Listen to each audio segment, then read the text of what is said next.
Well, hello everyone, and welcome to another episode of the one, the only, the award-winning F.A.N show, episode 500 and something, presented by Northwestern Mutual. I'm your host, as always, the T-Man, Richard T-Man, and today, talking tennis, we have welcomed one of our favorite coaches ever. He is Byron, the Body, Boyd, as I call it. How you doing? I'm great, thank you. So I wanted to do this because when you and I were talking, after you guys had solidified your three-peat, I said, he's got a lot to say. Let's give him the proper stage to do that. So now that you've had a couple of months to reflect on the three-peat, I mean, does it still feel any different or about the same? No, it's special. Each state championship is special.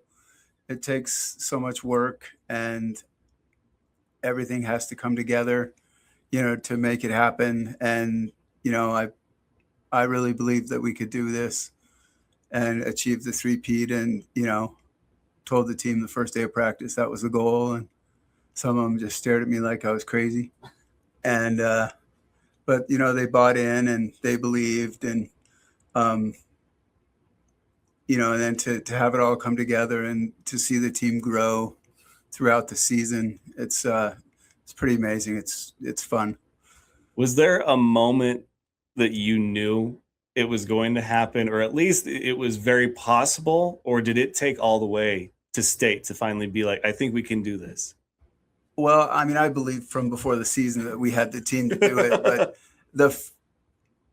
after the first day of state, when I had all of my guys still in, I looked at the draws in my hotel room by myself and thought, we're going to do it.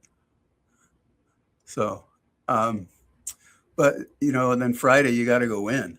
If we go out Friday morning and don't play well, then it's not going to happen. But with the match, with the opponents that we had, I thought we could do it. But then, it's sports. Nothing's guaranteed. Go and do your thing. And, great team, great parent support, great support from the school. I mean, great coaching staff. Couldn't do it without Coach Val, Coach Zach, and Coach Josh. So it's a team effort. Oh, absolutely. I mean, you guys never fail to impress me. Like in the time that I've been here, one, you and Val are just so amazing to work with. As somebody who does media that works with a lot of coaches, you guys are such a dream because you're very open, you're available, but you also know when enough is enough as far as like, hey, we got to get back to tennis now. And so what you guys have always been the perfect example of when I tell people going into media, when you're working with coaches and athletes especially, I tell them I will respect your time and talent if you can give me that same respect for my time and talent. And I feel like it goes almost lost on some people because I see media just show up whenever they want. They're there late, they just expect like they're entitled to your guys' time. And I know that for winning programs that it's like you have your window that you will dedicate to the extracurriculars of coaching. But then as soon as that window's closed, it's back to work. And I think that's why your guys' programs have been so successful. I mean, do you feel like you take it too serious or just serious enough? The media or the job? Maybe both. Let's go with the job, though. I take it very seriously. I enjoy it. That's why I do it. I enjoy the kids. I enjoy coaching at my alma mater. I love tennis. Obviously, I've been, in love with tennis since I was 10. So, I mean, I think it's a great sport. I think it's a good way to teach kids life lessons. And, we've been blessed with talented players. And so we've had a lot of success, but, none of it would happen without the backing from the district, Mike Henneberg, CMR, and, the other coaches on the tennis staff. So I've never seen Henneberg more hands off than he is with tennis and with you guys. Is that like an unspoken agreement, or did you guys have to work toward that, or does that just speak to his trust in you guys to handle your tennis? Since I started, it's always been the same. I think he's not as familiar with tennis. He's become a lot more familiar with tennis.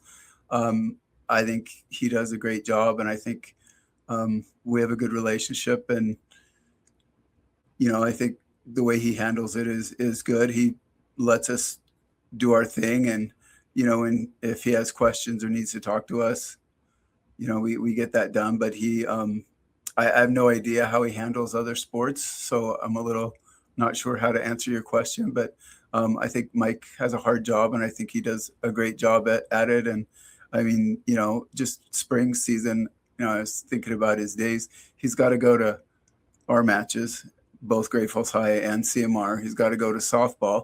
He's got to go to track, and then he's got to go to baseball. And some Saturdays, usually someone's out of town, but I mean, he shows up at every match. I mean, it's very, I think it's amazing. Yeah, I think spring is probably the hardest one for him because winter, everything's indoors. And a lot of the times, if it's Great Falls High, they're in the gym and then the old gym, right? And then for CMR, it's the main field house and the overflow. But fall football, only one team is in town at a time, so you eliminate one automatically right there. Spring, you're exactly right, and this year he had to add baseball to that. So but no, but I guess because you don't interact with him as much as I do, is that there are sports, I won't say which, but there are sports where he is out there and he's very much got that look of like, when are they going to need me? It's just like he's just waiting for them to need him for something, because I don't know, whatever goes on behind the scenes for you guys in sports, tennis, track and field seems to have it pretty locked down. But there are other sports where it's just like, if he's not there, something that can go wrong will go wrong. So I applaud you guys for being as solid as you are as a program and being able to kind of steer your own ship. I'm glad that he still attends, obviously, needs to be there, but he almost doesn't need to be there because you guys have just handled yourselves so eloquently as far as a program and a team. And I think both, you guys and Great Falls High have done that really well. So tennis, I think it may not be the most popular sport, but it's the one that causes the least amount of worry. So that's got to be something to be proud of. Well, that's good to hear. All right, so enough tennis talk for the moment. We'll get back around to it. But one thing we didn't get to talk too much about at the coaches show when you were on is I found out that you are a hair metal band fan, and it's still, I have to like pinch myself every once in a while. I'll be like, did he really tell me that was his music of choice? So what pulled you in to hair metal back in the day? Like what's the origin story here? The first, it was an 8-track. The first album I ever owned was a 8-track of Foreigner Double Vision. Love it. And that was rock back in the day. And then I was riding with another family to a tennis tournament, and I didn't have a Walkman, but they did. So, my friend who I was riding with said, "You got to listen to this." I took his Walkman, and I'd never heard anything like it before. It was AC/DC. I'd never heard, and I was like, "Wow, this is amazing." And I kind of grew up in the MTV era when they had music on TV. Yeah, with music videos and everything. And Guns N' Roses is my favorite band. Poison, Bon Jovi, Def Leppard, Rat. I mean, I could just go on. Faster Pussycat. Kicks. Wow. I mean, I could just go on and on about hair metal. Which is so amazing to me. Do you have any kind of musical background at all? Like, did you do music in high school? My parents gave me a choice. They said you could do music or you could do sports, and you know the answer to what I chose. Wow. Music or sports. Quite the ultimatum. I chose music because I wasn't good at sports. So obviously that went over real well with my dad, but he got it eventually. So then what I really want to know from you, since you don't have a musical background, is you said that when you heard that AC/DC for the first time, you said, "Wow, this is amazing." What was it that was The amazing? guitar. The guitar? I, I mean, a lot of people that know me know if it doesn't have guitars and screaming, I'm not. It's not for me. I mean, you know, I grew up in Montana. I went to college at Montana State, and then I got my first job in Tampa, Florida. And every band rolled through Tampa, so I was like a kid in a candy store. I went to every concert Lucky. that rolled through, and guess what? The first one was AC/DC. Yes. Yep, it was great. That was the first concert I saw in Tampa. I believe the Thunderstruck tour. I mean, it was just backstage pass to Guns N' Roses. Saw everybody when I was in Tampa. It was great. But yeah, I was young, single, had spending money, so every rock show that came to town, I was there. The clean cut guy who didn't fit in. Did you meet a girlfriend at any point in time at a concert? No, never met a girlfriend at a concert. Wow, it seems like a missed opportunity. Okay.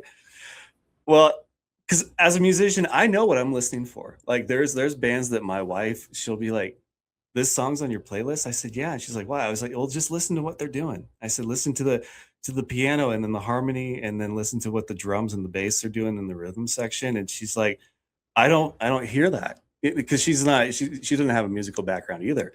I feel like she's kind of started to pick up on things like that, but I'm always curious because I don't know what it's like to not hear those things. So when people love a certain kind of music that seems very out of character for them, I always have to know, like, what did you hear that drew you to that? Because it's wild to me to hear somebody say, "Oh, it was AC/DC and it was their guitar or it was the drums or something." So for you, it was guitar. Yep. So you want to hear a funny concert story? I would love to. So, Rat came to town in Tampa, and LA Guns was opening, and so me and my buddy, of course, we went to all the shows, got tickets, and went to the concert. And LA Guns came out, and they're playing, and there's no sound. I mean, they're just opening song, and they're just headbanging and drums playing and guitar, and you can't hear anything. And they're playing for like, I don't know, a minute or 2 minutes and absolutely no sound. So they had it was kind of hilarious. And then all of a sudden, boom. But yeah, that was pretty humorous. Which is funny because And they're a pretty loud band. oh yeah, yeah. My wife and I, one of our first concerts was Rat and Poison, and it was at Northern Quest in Spokane. And it's funny that you say that because their first song, there was something wasn't coming through the speaker, and so the singer kept like coming up to the front, pointing at his ear, yelling at whoever is directly in front of him that's running the sound. And I think that his vocals weren't turned up enough, and so yeah, there was about 30 seconds or a minute where you weren't hearing a part of the song, whether it was a guitar, and then we're figuring it out, and it's just like, this is what sound check is for. So I love that you have a similar story with the same band. That's crazy.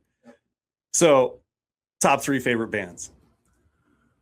Guns N' Roses, Faster Pussycat, and probably Rat. Wow. So you like to rat and roll. Yeah, Rat and Roll. Rat and roll. Have you hooked any of the kids on your team on hair metal? They don't really know what I listen to. When I get close to practice, I turn it down and just pull in the parking lot. I don't come in, blaring. So it's not on the speaker during practice time? No, Val's in charge of the warm-up music. We're going to have a talk with Val then. What is the one thing that you've learned from coaching that you actually have learned to love and appreciate more about the art of coaching? Probably the impact you can have past when you coach the person. You know, when they come back from college, or you see them a few years later, and um, it's pretty amazing. You know, and kids I coached before CMR, you know, it's pretty amazing that you work so closely with them and you get so tight with them, and their families. It's just, you know, you kind of form a bond. And I went to a graduation party for one of my players this year, and a family whose son had graduated, I think 4 years earlier, was there. And, you know, it was just like no time had passed at all. You know, it just is, it's nice to positively impact people's lives. And so I think that's probably the most important thing. There are some surreal moments, you know, when you think about the people who have impacted your life the most leading up to certain milestones and chapters. And I know for me, I can tell you every time, you know, the top three people that have had the biggest impact on me. You have now added another thing to your resume, to your legacy. You are again Coach of the Year. Congratulations on that. Like I said, this was not planned to record on the day that that happened, but you know, basically, I'm segueing into. Did you have to give a speech? No. So it's a banquet. It's an award ceremony for AA, B, and C, Oh, that's right. every sport. So they do a good job. You go up, shake their hand, they give you your award, get a picture, and they move you through pretty quick. But they do a good job of, you know, giving you that moment and making you feel special. And I think the MCA is a great organization. Because you know we see a lot of players and athletes accept awards, and they're always quick to thank and include their coach, right? And I'm sure for you, you're no stranger to that. You've probably heard your name a few times. Who's the coach that you're quick to throw into a speech if you would have given one today? The person who inspired me and probably has no clue that he did would be Jack Johnson. Really? I was in first period weight training with the football team, junior and senior year at CMR. And that's when I was in high school. CMR never lost in football. We won state every single year. And I always thought that would be amazing to have a program like Coach Johnson had. And I was just a kid in weight training class. I mean, he knew I was the number one guy on the tennis team, and he was friends with my family. And but I didn't really know him that well. But he made a big impact on how to work, and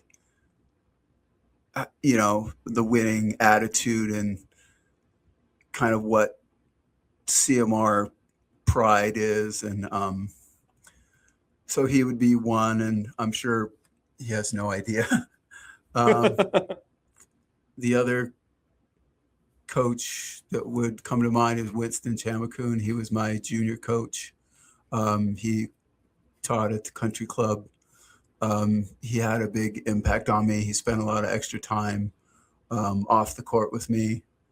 And I guess the third would be Paul Larson. He started me in tennis, and was the one that said, "Hey, would you like to play a tournament?" And sure. And the night before the tournament, there was a chalkboard. So he took me over to the chalkboard and taught me how to keep score on the chalkboard. And he said, "All I want you to do is go in there, and every point I want you to count to 5. Hit 5 balls back every point." Oh, okay. I can do that. So I went into the tournament. 1, 2, okay. 1, 2, 3, okay. 1.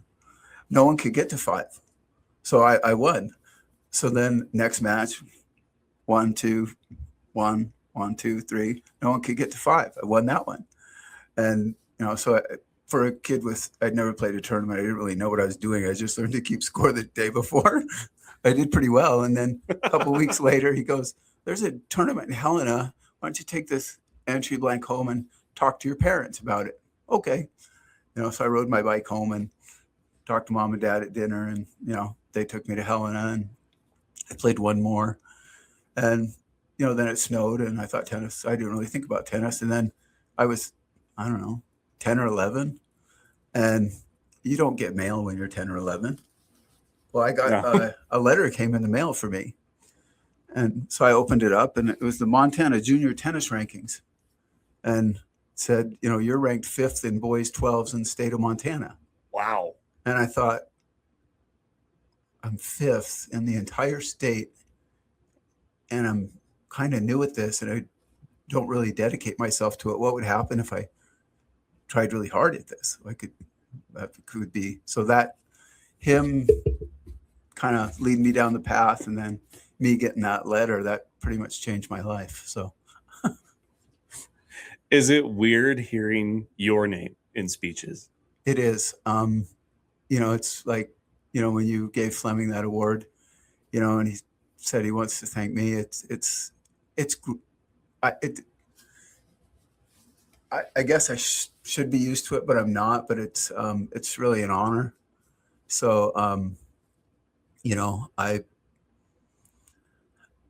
I go in every day and have a lesson plan and teach them what we need to work on, and we're always working towards a goal, and and to see how that shapes them, it's pretty special. But it's not. The goal is to see them grow throughout the season and throughout their high school career. So, it's pretty. It's really an honor to be mentioned in speeches and things like that.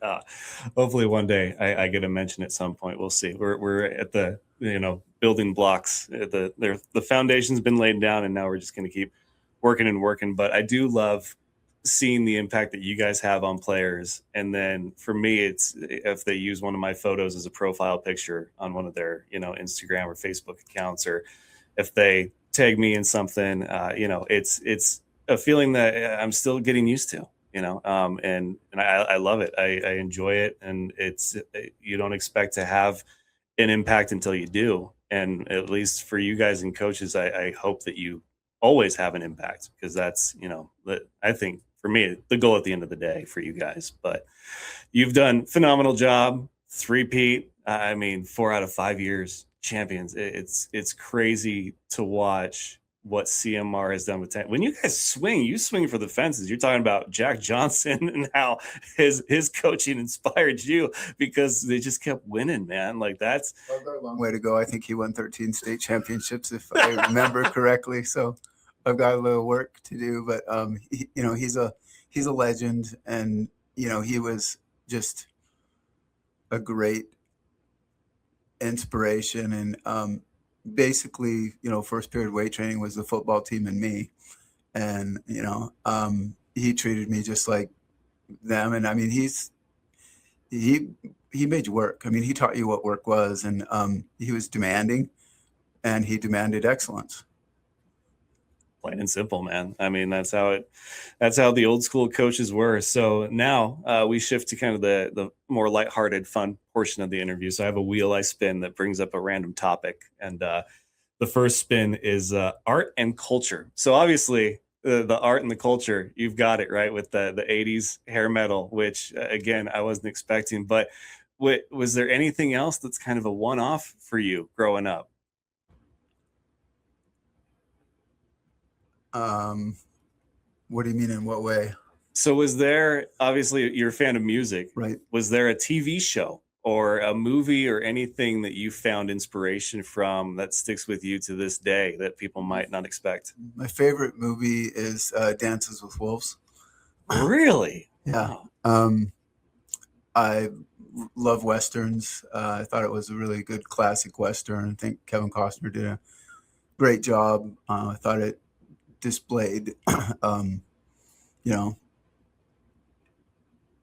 not totally historically accurate, but more historically accurate than some of the Westerns. And I thought it was a great movie. I'm a big John Wayne fan. pretty much, Clint Eastwood, great Westerns. I've always been a fan of Westerns, and a lot of people, the kids on the team, don't know that either. Most people don't know that. My brother knows that. That's about it, probably. So are these secrets that you've intended to keep? Like, do you like that No. portion of your life separate from coaching? No, the kids never ask me very many questions about my They don't want to know life. you. But I mean, when you're coaching, some kids are more open, some kids aren't. I know some kids better than other kids on the team. Try to treat everybody equal, but I mean, some of them do know me more than others. But I would say art and culture. Art, pretty much know nothing about art. Like movies, mainly Westerns, like documentaries, like history. I like to learn about things from the past, like World War II things, to learn about World War II. I guess things like that. You and I would have been friends if we went to high school or We are college together. friends. Just because I love my 80s concerts and I love Westerns too. I'm trying to think of the last good Western movie that I saw. 310 to Yuma was really good with Christian Bale and Russell Crowe. What was another one? My dad got me into Westerns. So he would watch like Open Range, Dances with Wolves, all those. Tombstone. I think he was Team Wyatt Earp as opposed to Tombstone, the Kevin Costner one. So I know both of those movies front to back. But yeah, something about Westerns, man. Have you ever been to Tombstone and seen any of the reenactments? I have not. You got to do it. My mother-in-law and her husband, who is my wife's stepfather. There we go. I'm trying to paint the picture for everybody here. So anyway, my in-laws on my wife's side, they live in Tombstone, and we went and visited them back in 2021, and it was a great time. We got to see some reenactments. Her stepdad is involved in all those. So he's got like a full getup. He'll dress you up if you want, but if you're a Western fan, it's definitely something you got to do. So I encourage that. Yeah, I'll have to try that to get there. All right. Next spin of the wheel was entertainment, which we kind of already talked about, but I'll go ahead and take the first of this one, which is, finding entertainment and keeping busy when you're trying to break up the mundane. For me, I love going to live concerts just like you do. Is there any other kind of entertainment that you like to enjoy? That because we got the state fair going on right now. Like, do you indulge in stuff like that around the state? I haven't been to the fair yet this year. I usually go every year. I always scan, the concert schedule. I just haven't seen anything lately. I wanted to go see Luke Bryan and Jason Aldean, but the tickets are kind of spendy. A little bit. You probably didn't know I do listen to some country. I'm a pretty straightforward, simple guy. I like to watch NFL football. Watch a lot of tennis. I like to watch sports. I like to watch ski racing. I'm a big ski racing fan. Big skier. Skiing takes up my winters. Usually, every weekend you'll find me at Showdown. And then usually try to take one trip outside of off either somewhere else in Montana or out of the state every year skiing. That would be, You're in Montana. Do you find yourself in the outdoors at all during the summer or the fall, like hiking? I've never been much into hiking or camping or any of that. My parents, they didn't camp or hike or anything like that growing up. We always went on family vacations every summer somewhere. They always take us somewhere, around the state or sometimes out of the state, and learned a lot of history that way. I mean, one of my favorite places in the state is Custer's Last Stand battlefield. I've always been fascinated by Custer's Last Stand. Read a lot of books and seen a lot of documentaries on that. You know, I remember when they took us to Mount Rushmore. Should have brought water. But yeah, I mean, lately, the last quote vacation I took was to Hawaii, to the Big Island. Love Hawaii. Been to Hawaii multiple times, and love Hawaii. So You are such an anomaly in the best way, because there's the clear cut country club side of you where you do tennis, you ski during the winter, right? But then there's the side of you that screams like high school dropout, the hair metal and everything else. And it's just like you're this character that I don't even think I could have drawn up, if I had graduated from CMR and Montana State. Which is just wild. So that's why it's so entertaining, so much fun to get to talk to you, is because I just never know where the conversation is going to go, because you've got such a variety of a background. It's fantastic. Well, I mean, I've lived all over the U.S. You've lived a life. I coached for 24 years professionally, and I lived all over the U.S. So, and I learned to like and appreciate wherever I was and go and learn about it and explore, that state or the area. So, what it really did was make me appreciate Montana, because when I was in high school, I was dead set on getting out of Montana and going to college out of state. Get out of where you grew up. Say it ain't so. No, it's something that what you just said is what I try to communicate to people when they ask me why I feel or why what I'm doing is working, with the show. And I say it's because I've made the best out of where I am. And that's really all it comes down to. Is when I was a reporter for 2 years, I got to know 2 other guys at our competitor station, and you could tell they were counting down the second they got here. They wanted to do their 2-year contract and move on, because they didn't see any sort of benefit for them to being in Montana, especially Great Falls. I mean, we're not Cats country. We're not Grizz country like Missoula and Bozeman. We're not the big city like Billings is. We're kind of the sibling that not everybody talks about unless you have to. And I didn't want to come into the city with that mindset. I was like, 2 years is a long time. It'll go by fast, but it's still a long time. And I didn't want to come in here and, just automatically hate being here. So I decided to get to know the community, and I wanted to produce the best content that I could. I wanted every story to be better than the last story that I did, whether it was highlights or what. And so I think for you to say that no matter where you went, you wanted to make the most of it, is something that I think is really lost on a lot of people. And so it's great that you have that, and that you're molding young minds so that they can have hopefully a shot at enjoying life, because it goes by so quick. I mean, it's crazy. So the last one here is education. So education, you as a coach, you're in a unique position where not only are you trying to strength and condition someone athletically, but when it comes junior, senior year, especially, they're thinking about the future. Do I want to continue to play tennis?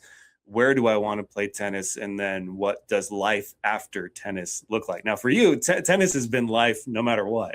I don't know if there is life after tennis for you and Val, but how important are those discussions when you have them with your athletes, as far as what the future holds, and that there's more to life than tennis? I try to be realistic, but I never want to crush a person's dream. I always want to encourage the dream. Sadly, college tennis in America has changed drastically, and it's very difficult for Americans to play at a high level unless you're nationally ranked in the top 50. So, most of the kids in our program, if they wanted to play college tennis, they'd be looking at D2, D3. D3's you're paying to play. There's no scholarships. So I have had those discussions with, usually it's a sit down with mom and dad and the student and kind of lay out, what they need to do, make a video, post it, send emails, with the understanding that you're competing with kids from every high school in the country. You're competing with kids from the hot tennis states, California, Florida, Texas, Georgia. When they get an email from a kid in Montana, that's probably not top of their list for reading. Send the videos, send the emails, follow up, get your UTR ranking, which is universal tennis ranking, which is what college coaches look at. They want a specific number range. And if you're not that number range, they wouldn't even consider you. And I always tell them, you need a reference, you need me to call a coach, you need anything, you let me know, I'll do it. The other thing is, some of them, they know that they won't play college tennis, and that's fine. It's a sport you can play for your life. Go,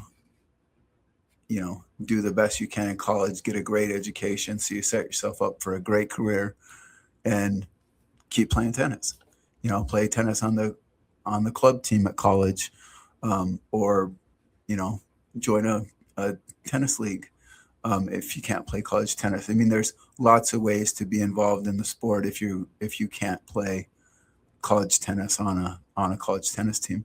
A lot of the kids are shocked when, if they're really serious, I'll say, look at the Grizz schedule, look at the Bobcat schedule, go down and watch a match, and they're blown away by the level and that every kid on the team is foreign and you can't pronounce their names.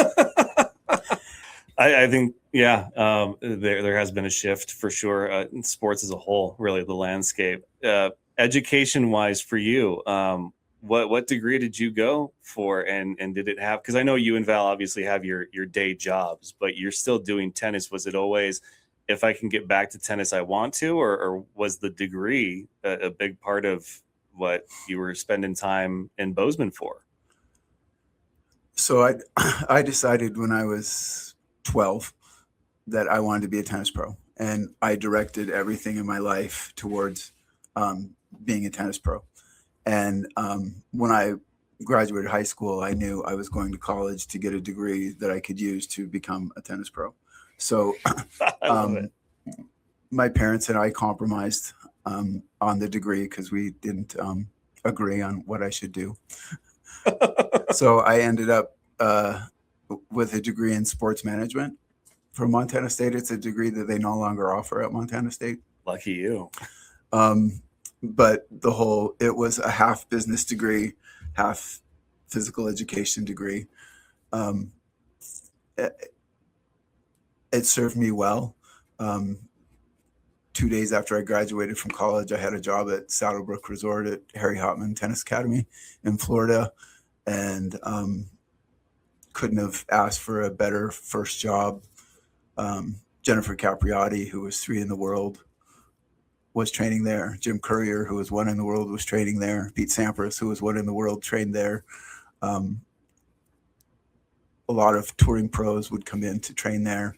So as a kid from Montana, I could just walk up to the fence and watch them practice. So I did that a lot, and learned, listen to what their coaches told them and watch their practices and really studied.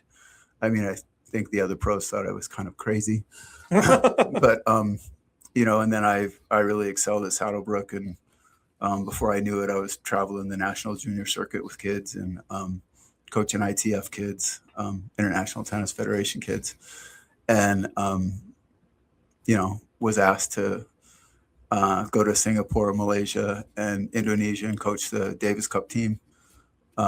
and do clinics with the top national players in those countries. And, then went on to club jobs and was at Everett Academy with Chris Everett.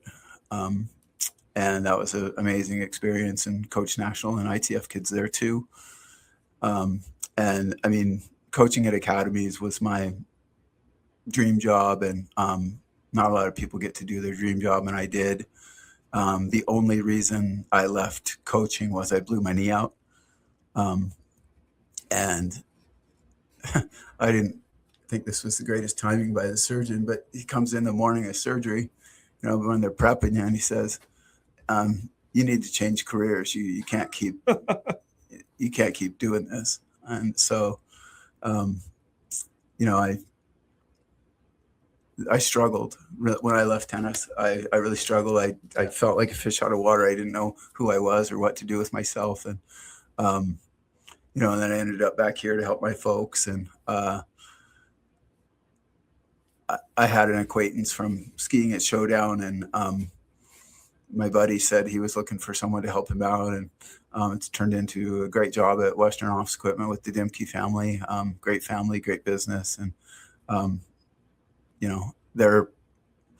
I had the job at CMR before I got that job, and they're very supportive and allow me to keep coaching. And their son's now at CMR, and he's a great athlete with track and football. So they're very supportive. But I couldn't just the support from the Great Falls community, the tennis community, the school, Mike Henneberg, and it's just great. It's, I'll just be somewhere and people come up and talk to me. So kind of like me, right? It's nice. Yeah. But I mean, it doesn't happen. It just happens sometimes. You'll bump into somebody, and, so it's great. It is great. And I'm glad that your journey has led you here. Like I said, you and Valor are such a treat to get to work with. And you guys are great coaches, great people in our community. Your teams are fantastic. And obviously you've got the shirt to show for it. 3-peat champion for the boys, coach of the year. I mean, man, you guys are just really, really enjoying this ride. Don't know how long it'll last, but I'm certainly happy to be a part of it however I can in some small way. But man, thank you so much for your time, Coach. I really do appreciate you being here, and that we could laugh a little and not such a serious setting for once. Well, thanks for having me. I really appreciate it. I appreciate all your support at CMR Tennis, and I think you're great for the community. All right, so that will do it for another great episode of the Fan Show with Coach Byron the Body Boyd, and that'll never get old. At least it wasn't my screw up on the graphics side. That was the other guys. But yeah, I think it's a great nickname. So thank you so much again for your time, and we will see you guys with another great episode. Who that guest will be, you'll just have to stay tuned and find out. So for Coach Byron Boyd, I am the team man, Richard Tiemann. We will see you next time.